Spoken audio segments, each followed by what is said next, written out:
Oh, my head. Where am I? Wait a second.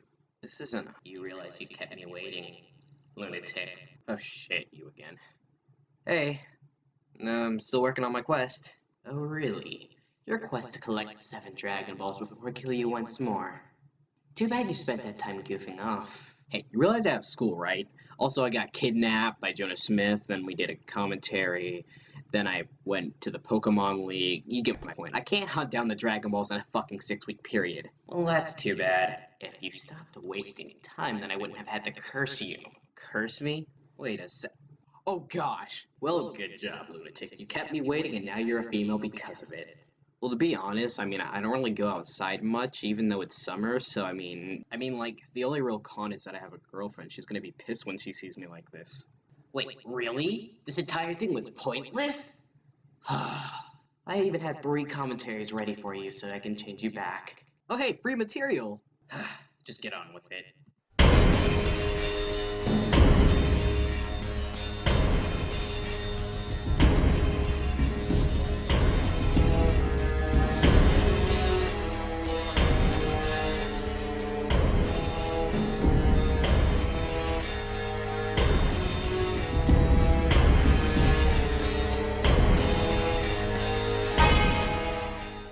Okay, for those who don't know, Dragon Ball Super is the sequel series to Dragon Ball Z. Now, back when the series came out, it had a rocky start with only 2 months of pre-production time, but ever since then, things have been changing.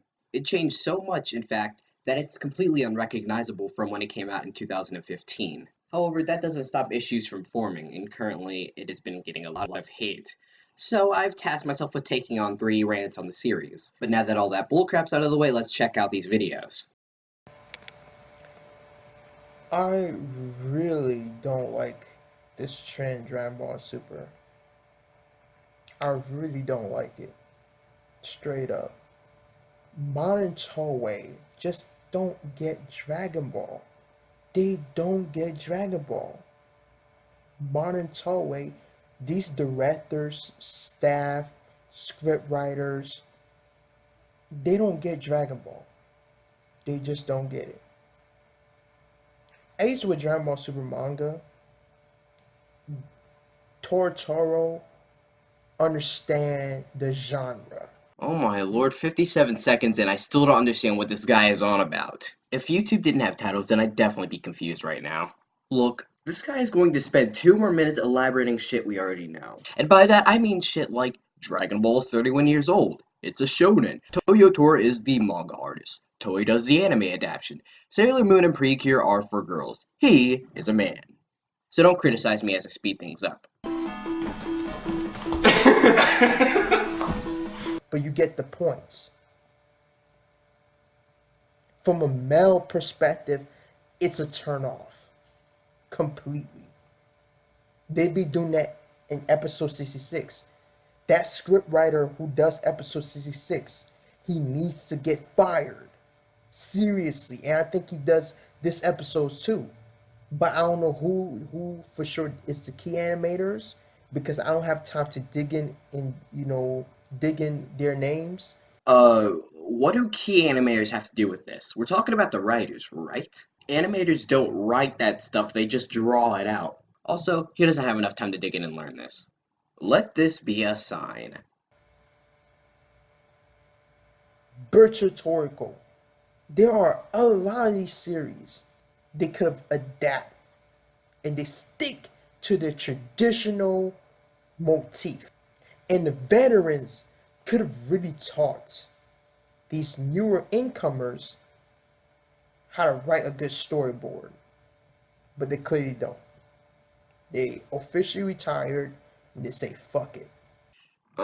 Yeah, for a guy with a lack of research, it's kind of fun to instantly claim that these new directors and storyboarders don't know what they're doing. I actually went to Kanzenshuu to look up some directors for Dragon Ball Super, and a lot of them actually have more than 10 years of experience. Though I only know one for sure that did work on Dragon Ball. Daisuke Nishio, where are you? Okay, just a heads up, he does not go any further on elaborating who Daisuke Nishio is. So don't blame me for stopping here. After some pretty quick research, I learned that he was the director of Dr. Slump Dragon Ball and Dragon Ball Z. So to answer your question, he's either retired or busy working on One Piece. And if anyone asks why they can't put him back on Super, then let me remind you, it's not really easy doing that in a company like Toei that does like 50 animes at once. Ever since you ended Z,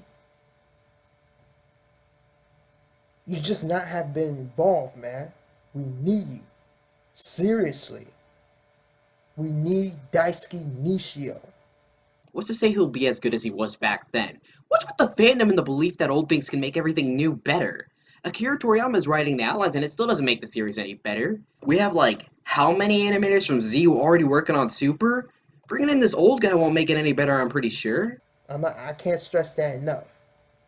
He the one is responsible for directing Dragon Ball and Dragon Ball Z.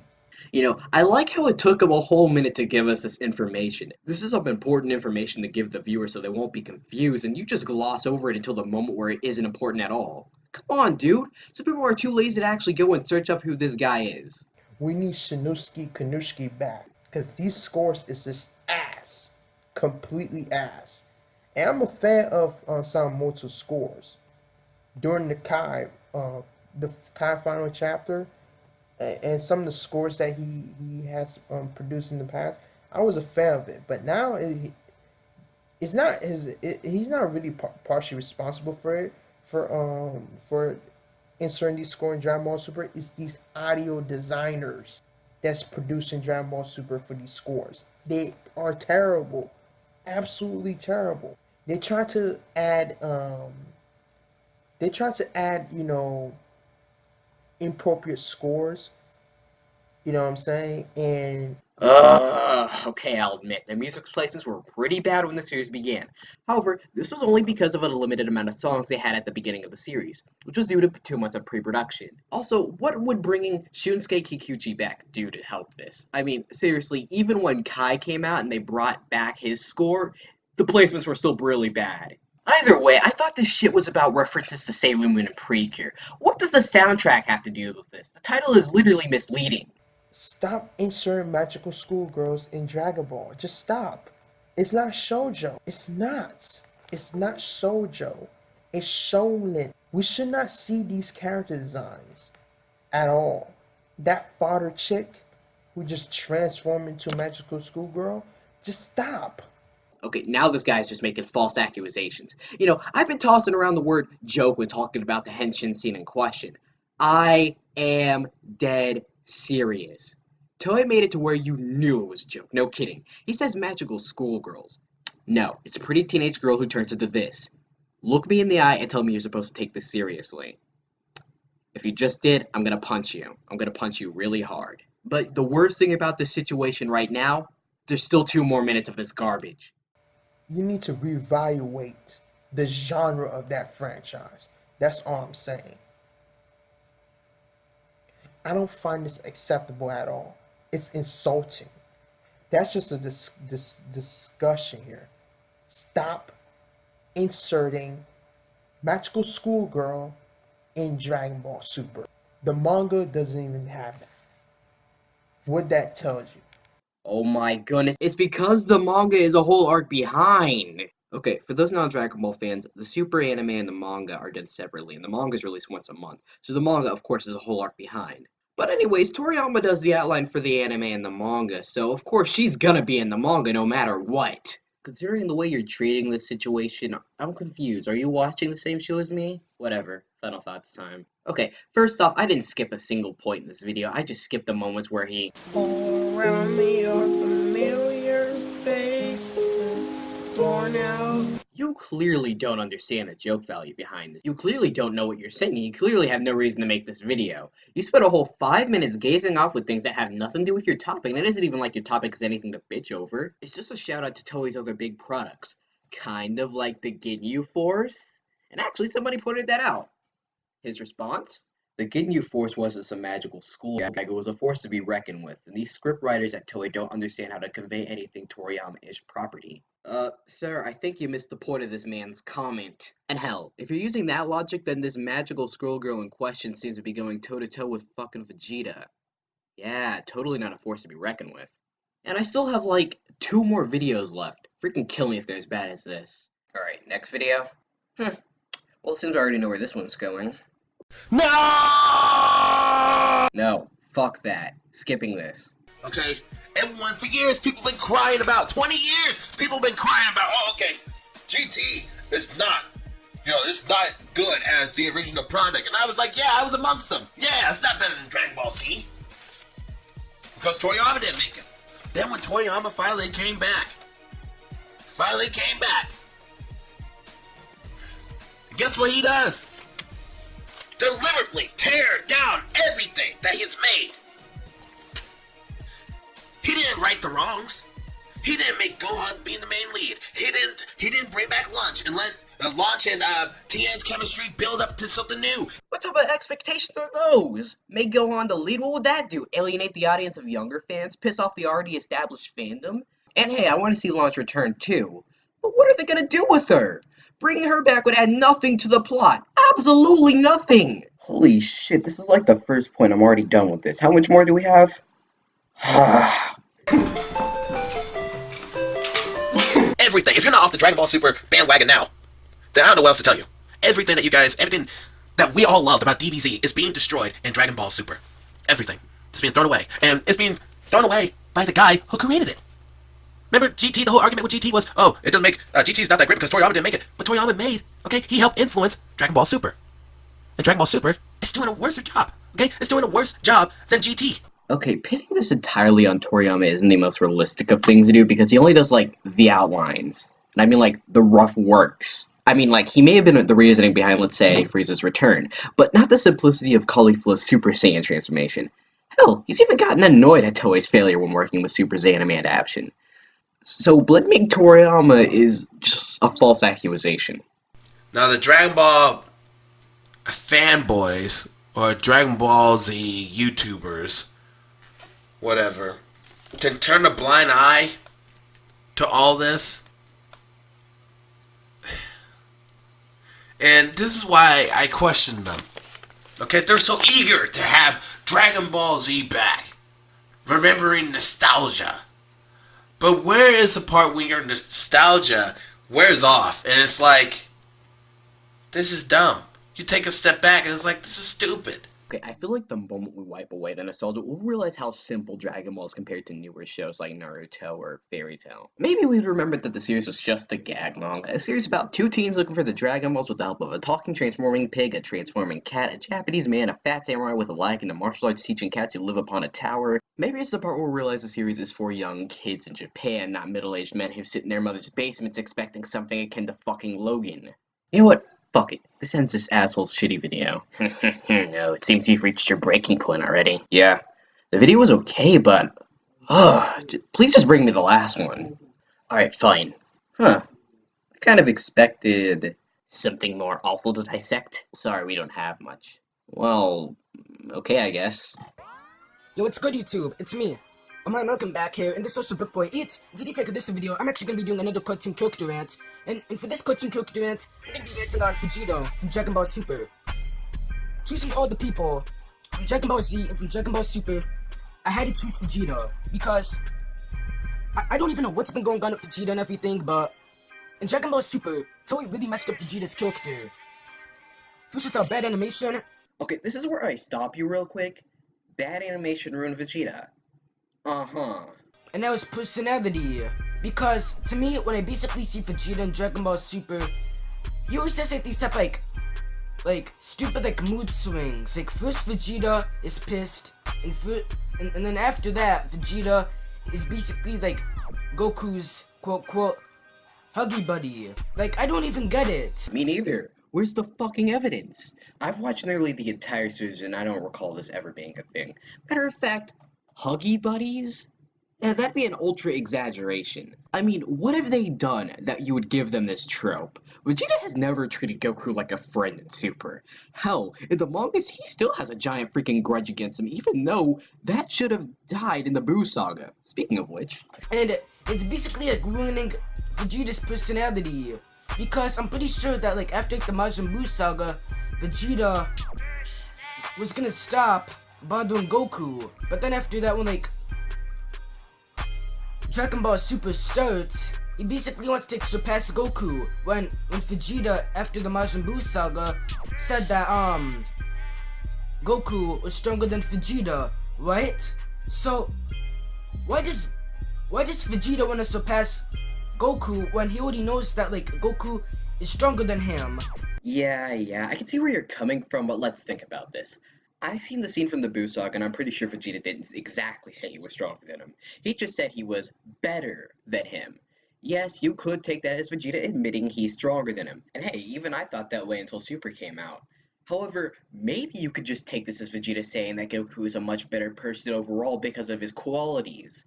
And hey, just because he admitted he was stronger than him didn't mean he was just gonna give up. But now Vegeta, he has these like stupid mood swings. Like, one minute Vegeta is happy, 1 minute Vegeta's an ass. So the characters. You know, I'm pretty sure Vegeta always has reacted that way. And besides that, he's just reacted to every situation that he's given. It would be so much better if you gave me some, I don't know, examples. I mean, is that too hard for you? Mood swings. And what actually ruined Vegeta's character the most is that he sung a song about bingo, which isn't even funny. Well, it seems like this guy didn't understand the context of the situation he's talking about. He was doing it because he desperately needed to keep Beerus, aka the god of destruction, calm. And, well, actually doesn't need any more of an answer because it's quite obvious he was doing it to protect his family. Hell, Vegeta himself resented doing that. Also, humor is subjective, and even if you don't find it funny, you'll have to admit it's there for a good reason. But now Vegeta, he has these like stupid mood swings. Like, 1 minute Vegeta is happy, 1 minute Vegeta's an ass. So the characters. A better example?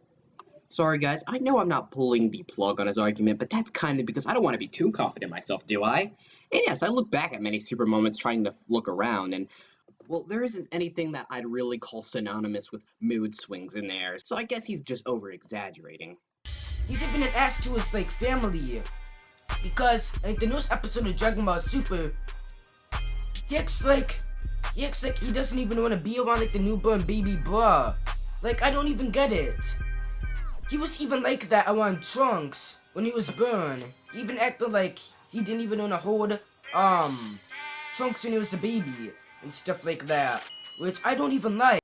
Yeah.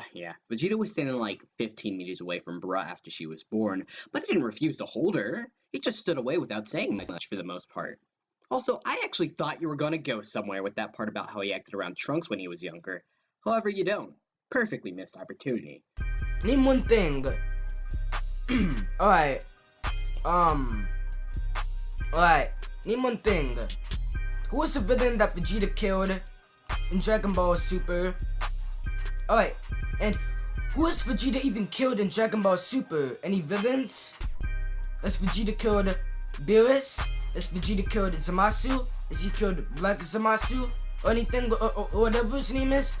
Like, I don't even know what that dude's name even is or anything, but... Okay, now this is just confusing. The only person he didn't name off that should be on this list is Champa, so I can assume that's who he's talking about. And he isn't a villain. So, you know, I'm just gonna hand you this L and call it a day. Vegeta hasn't even come close to even killing a villain ever since the Android Saga. The Android Saga! And do you know how long that was?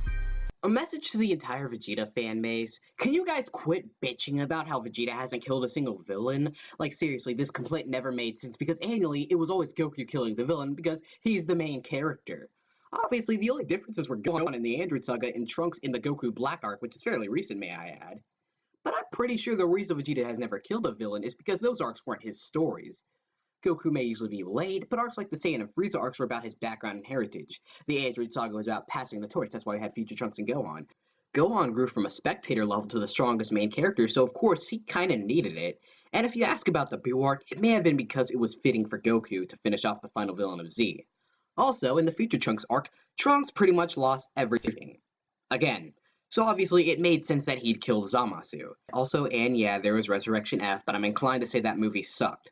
And they're ruining Vegeta's character. And that way there was a bad character development to me. But man, I don't even like what Toei's doing to Vegeta. This is like an embarrassment. Vegeta's like my favorite character in Dragon Ball Z. And as you guys already know, I used to like Drunk Vegeta back then, when I first started my YouTube channel, but now Vegeta started like, doing this stupid bingo dance and all this stuff and crap and like that. Like, I don't even know. But I don't even know what's going on with Vegeta and everything. This character was so bad. Man, I don't even know what Toei's even doing. Me neither. If you don't go over this with me, I seriously don't understand if you really understand the series well. Are you watching it in Japanese without subtitles or something? Like, damn. And everybody's always like comparing Vegeta to Goku. Like, who's stronger, Goku or Vegeta? If Vegeta didn't even get any time to like, defeat Frieza in the Resurrection F movie. He didn't even come close to like, defeating Frieza. Well, talk about a complete reversal of our subject. Also, he didn't come close to defeating Frieza. If I recall correctly, he kicked his ass.